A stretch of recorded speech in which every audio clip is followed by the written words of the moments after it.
The land of American idiocy we travel. Today, a sitting Republican U.S. senator nearly got into a fistfight in the U.S. Capitol. Yes, you heard that correctly. During a Senate hearing today, Republican Senator Mark Wayne Mullin used his time to read aloud from a Twitter fight that he had with one of the witnesses in the hearing, Teamsters Union President Sean O'Brien. Things quickly escalated from there. Watch. Quit the tough guy act in these Senate hearings. You know where to find me. Any place, anytime, cowboy. Sir, this is a time, this is a place. If you want to run your mouth, we can be two consenting adults. We can finish it here.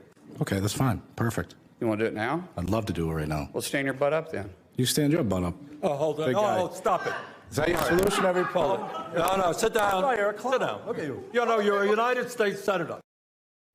So I think he takes his ring off, and I think that's Bernie Sanders to the rescue. But that's not it. Well, there's more. This is not the end of today's reporting on physical fighting and threats of physical violence involving Republican elected officials that happened today on Capitol Hill. Because also today, Republican Congressman Tim Burchett, who voted to oust former Speaker Kevin McCarthy last month, along with a lot of other people, claims that while he was speaking to a reporter in the hallway, Kevin McCarthy, the former Speaker of the House, walked by and elbowed him in what he said was his kidney. Kevin McCarthy walked by and elbowed me in the kidneys as he walked by. You felt it was on purpose and not an accident? Oh, it was 100% on purpose, ma'am. The reporter was interviewing Burchett or something. I guess our shoulders hit because Burchett runs up to me after. I didn't know what he was talking about. Some reporters asked me. I did not run and hit the guy. I did not kidney punch him. I did not shoot anything like that. You didn't shove him? No. I would never do that. I just dismantled all the levers of the speakership and resuscitated Donald Trump after a coup. But I would never touch a guy's kidneys. We're back with Charlie Sykes. What is happening? Okay, there's been a lot of commentary that I think has been very unfair to middle schoolers and clowns because I know I left them out of it. And they would never be allowed to behave in this particular way. But this is just deeply embarrassing. You know, maybe they have just been dealing with the CRs too long. But and by the way, Kevin McCarthy has done this before. Adam Kinzinger describes, how Kevin McCarthy likes to elbow people and shove people and run into them. And it is beyond childish. So we are, Nicole, we've gone past the land of idiocy into the land of beyond parody. And this, ladies and gentlemen, is the Congress of the United States circa 2023. Do I have that first TikTok right? He seems to take off his rings, the better to punch with. And then Bernie Sanders says, sit down here. I mean, did that really happen the way it looked? Yeah, is this real life?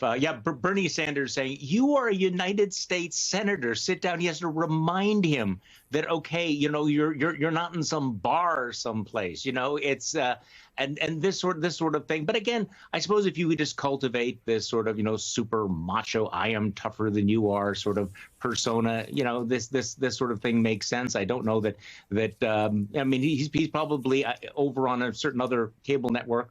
Maybe they're thinking that he is the fighter that we need, right? Because it's all about he fights, that he triggered folks. But it was just an embarrassing juvenile scene. But I want to stand up in defense of middle schoolers. Most middle schoolers know not to behave this way. I mean, they can't even talk that way, let alone tweet that way, and then threaten to have a physical fight. I mean, it's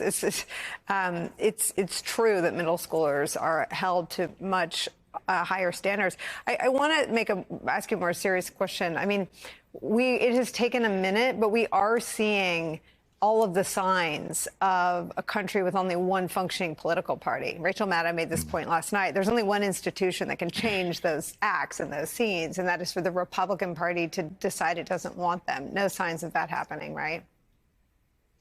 No, I mean, we talked about this before. There was 5 minutes when it looked like the normies of the party were going to draw a line, say, the idea of Jim Jordan being speaker is just too absurd. It is too ridiculous. We need to return to sanity. But then, of course, within a few days, they'd turned around and they'd elect Mike Johnson. Now, how Mike Johnson is going to turn around, we don't know. But there's no indication that they're serious about all of this. Maybe they can keep the government open, but this really is what it is. There's not much more to say than that. It is what it is. Charlie